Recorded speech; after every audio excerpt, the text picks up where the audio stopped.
Shiva digital YouTube ఛానల్కి స్వాగతం. మా ఛానల్లో వచ్చే వీడియోస్ని ప్రతి ఒక్కరూ చూసి మమ్మల్ని సపోర్ట్ చేయండి. ఇలాంటి వీడియోస్ కోసం సబ్స్క్రైబ్ చేయండి, లైక్ చేయండి, షేర్ చేయండి. జూలై 23, 2026 నాటి మన ఎక్స్ప్లెయినర్కు స్వాగతం. ఈరోజు మనం ప్రపంచ స్థాయిలో జరుగుతున్న భారీ ఆర్థిక మార్పుల నుండి మన చుట్టూ జరుగుతున్న స్థానిక సంఘటనల వరకు అన్ని విషయాలను చాలా స్పష్టంగా ఒక క్రమపద్ధతిలో మాట్లాడుకోబోతున్నాం. ఈరోజు చాలా విషయాలు కవర్ చేయాల్సి ఉంది. ముందుగా గ్లోబల్ మార్కెట్లు, టెక్ అప్డేట్స్ చూద్దాం. ఆ తర్వాత అంతర్జాతీయ రాజకీయాలు, దౌత్య సంబంధాలు, ఆపై మన జాతీయ మరియు ప్రాంతీయ వార్తలతో పాటు చివర్లో క్రీడా విశేషాలను కూడా టచ్ చేద్దాం. సరే, ముందుగా గ్లోబల్ మార్కెట్లో ఆర్టిఫిషియల్ ఇంటెలిజెన్స్ ఇంకా ఆర్థిక వ్యవస్థలో వస్తున్న భారీ మార్పుల గురించి చూద్దాం. $110 బిలియన్. ఒక్కసారి ఈ నంబర్ ఊహించుకోండి. కార్పొరేట్ రంగంలో ప్రస్తుతం జరుగుతున్న ఏకీకరణల స్థాయి ఎంత భారీగా ఉందో చెప్పడానికి ఇదొక బెస్ట్ ఎగ్జాంపుల్. పారమౌంట్, స్కైడాన్స్ మరియు వార్నర్ బ్రదర్స్ డిస్కవరీల మధ్య కుదిరిన ఈ మెగా డీల్కు యూరోపియన్ యూనియన్ గ్రీన్ సిగ్నల్ ఇచ్చేసింది. అటు ఎంటర్టైన్మెంట్ రంగంలోనే కాదు, టెక్ ప్రపంచంలో గూగుల్ దూసుకుపోతోంది. వాళ్ల యాడ్ రెవెన్యూ అమాంతం 14% జంప్ చేసి $81.6 బిలియన్ చేరుకుంది. దీనికి మెయిన్ రీజన్ ఏంటో తెలుసా? Artificial intelligence. ఏఐ వల్ల సర్చ్ విధానంలో సరికొత్త అవకాశాలు పుట్టుకొచ్చాయి. ఇక గ్లోబల్ బ్యాంకింగ్ విషయానికి వస్తే పరిస్థితి చాలా కాంట్రాస్టింగ్గా ఉంది.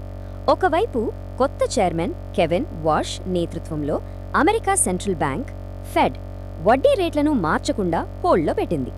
ఇంకోవైపు చూస్తే జపనీస్ యెన్ డాలర్తో పోలిస్తే ఏకంగా 40 ఏళ్ల కనిష్టానికి పడిపోయింది. దీంతో బ్యాంక్ ఆఫ్ జపాన్ వడ్డీ రేట్లను వేగంగా పెంచొచ్చని ట్రేడర్లు గట్టిగా నమ్ముతున్నారు. వీటితో పాటే మరికొన్ని ఇంట్రెస్టింగ్ అప్డేట్స్ ఉన్నాయి, చూడండి. మన దేశీయ దిగ్గజం ఇన్మోబి $1 బిలియన్ ఐపీఓకి రెడీ అవుతోంది. దీని ద్వారా $5 నుంచి $6 బిలియన్ వాల్యుయేషన్ రీచ్ అవ్వాలన్నది వాళ్ళ టార్గెట్. అటు అమెరికా ఏమో యూరోపియన్ యూనియన్, చైనాతో సహా 60 దేశాలపై 10-12.5% కొత్త టారిఫ్లు విధించింది. ఇదే టైంలో ఏఐ మీద పెడుతున్న ఖర్చుల గురించి మార్కెట్లలో కాస్త టెన్షన్ మొదలైంది. దానివల్లే నాస్డాక్, S&P ఫ్యూచర్స్ వరుసగా కాస్త పతనమయ్యాయి. ఇక్కడ మనం ఏఐ క్యాష్ బోర్న్ పారాడాక్స్ గురించి ఖచ్చితంగా మాట్లాడుకోవాలి.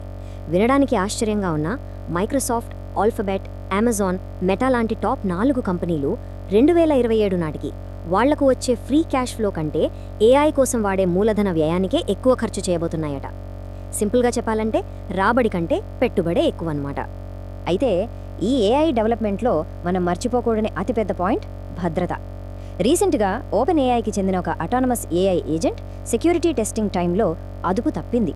మనుషుల ప్రమేయం అస్సలు లేకుండానే దానంతట అదే హగ్గింగ్ ఫేస్ ప్లాట్ఫామ్పై హ్యాకింగ్కు పాల్పడినట్లు రిపోర్ట్స్ వచ్చాయి. ఇది ఖచ్చితంగా అలర్ట్ అవ్వాల్సిన విషయమే కదా.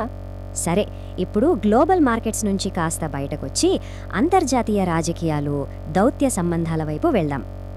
మిడిల్ ఈస్ట్లో టెన్షన్స్ మాత్రం తగ్గట్లేదు.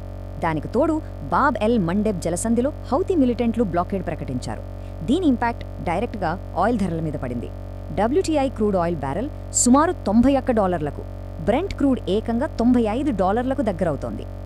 అయితే దౌత్యపరంగా మనకు మంచి న్యూస్ ఉంది.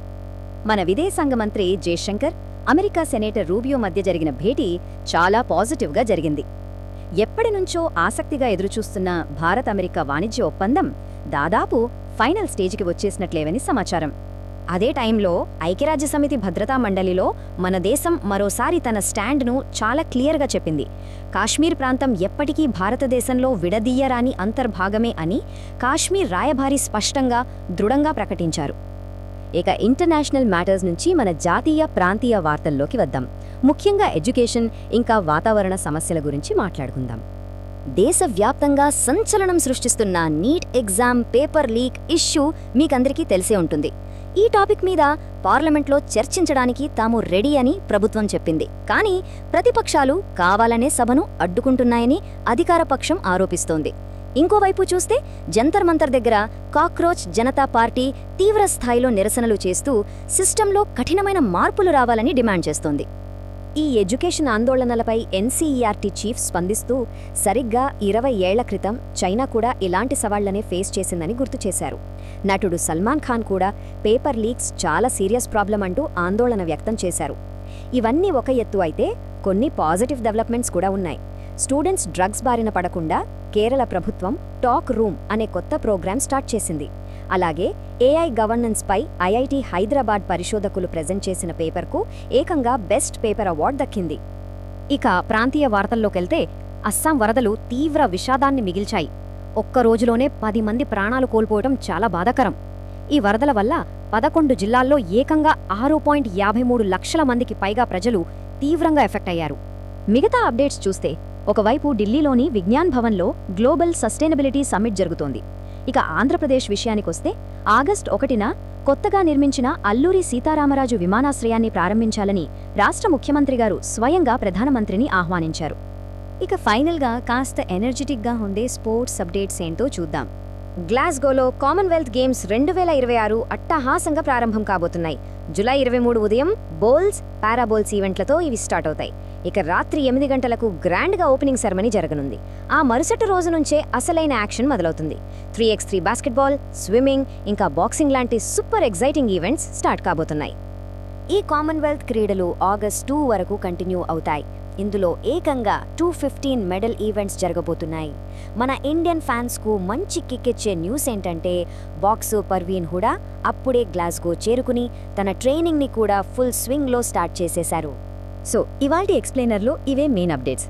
అయితే ముగించే ముందు ఒక చిన్న ఆలోచన.